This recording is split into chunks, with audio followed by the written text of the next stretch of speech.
ఇంతకు నేను చదువుకున్న ఊరు పేరు చెప్పలేదు కదా. కమలాపురం రెసిడెన్షియల్ స్కూల్లోనే నేను 6th to 10th వరకు అయితే చదువుకున్నాను.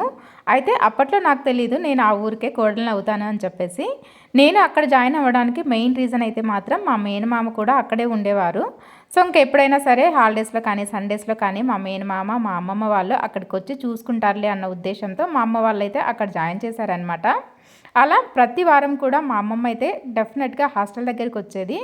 ఇంకా సెకండ్ సండే కాకుండా రిమైనింగ్ సండేస్ అయితే అస్సలు అలో చెయ్యరు అని చెప్పాను కదా.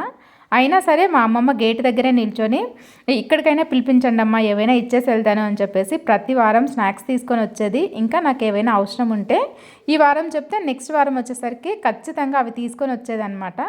బహుశా దానివల్లనేనేమో నాకు హోమ్ సిక్ పెద్దగా ఉండేది కాదు.